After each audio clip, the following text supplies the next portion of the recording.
네, 홍준표 대구시장 당선인이 인수위를 꾸리고 각 국별로 업무 보고를 받고 있습니다.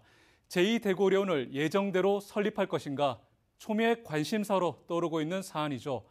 홍 당선인이 후보 시절 제2대구의료원 설립에 대해 다시 들여다보겠다는 말을 했기 때문에 이번 인수위 활동에 더 관심이 쏠리고 있습니다. 홍 당선인이 밝힌 재검토 이유가 타당한지 양관희 기자가 취재했습니다.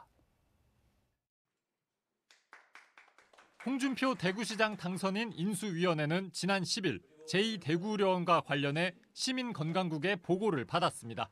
제2대구의료원 설립 문제를 다루는 부서입니다. 홍 당선인은 후보 시절 제2대구의료원 설립을 원점에서 재검토하겠다고 공공연히 말해왔습니다. 진료비는 법정 의료수가에 따르기 때문에 공공병원이라고 더 싸지 않다는 게 재검토 이유입니다. 우리나라 의료수가는 병원의 그 등급에 따라서 정해지는 것이기 때문에 도립병원, 시립병원을 한다고 해서 의료수가가 훨씬 싸지고 그렇지 않습니다. 실제로는 공공병원이 민간병원보다 환자가 부담하는 진료비가 적습니다.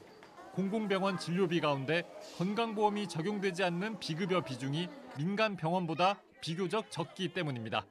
경제정의실천시민연합의 조사에서도 민간병원의 평균 비급여 비율이 공공병원보다 2.1배 높게 나와 그만큼 환자 부담이 큰 것으로 나타났습니다. 홍 당선인은 대구의 상급 종합병원 병상이 다른 지역보다 많아 공공병원 추가 설립 필요성에 의문을 제기하고 있습니다. 최상위 등급의 종합병원의 병상수가 부산, 울산에 거의 2배에 가깝습니다.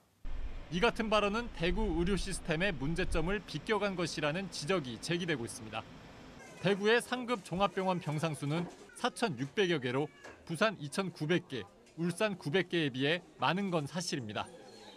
하지만 상급 종합병원보다 규모가 작은 종합병원 병상수는 대구 3,700여 개로 부산 9,500여 개의 절반에도 못 미칩니다. 그러다 보니 종합병원으로 가야 할 비교적 가벼운 응급 환자가 이런 상급 종합병원 응급실로 몰리다 보니 상급 종합병원 응급실 과밀화 문제가 심각합니다. 2018년 기준 중증 응급 환자의 원내 사망률이 대구가 특광역시 중 가장 높았습니다. 제2대구의료원 같은 종합병원이 생겨 특정 병원 쏠림 문제를 해결해야 한다는 주장이 나오는 이유입니다. 코로나19와 비슷한 감염병 대유행에 대비하기 위해서 공공병원이 더 필요하다는 의견도 있습니다. 대구에 상급 종합병원이 많지만 코로나19 1차 대유행 당시에 병실이 없어서 입원도 못하고 사망하는 환자가 연이어 발생했습니다. 이러한 코로나 팬데믹과 같은 감염병에 대비하기 위해서는 상급 종합병원이 아니라 더 많은 공공병원이 세워져야 합니다. 홍 당선인 인수위는 오는 29일쯤 제2대구의료원을 비롯한 활동 결과를 발표할 예정입니다. MBC 뉴스 양관입니다.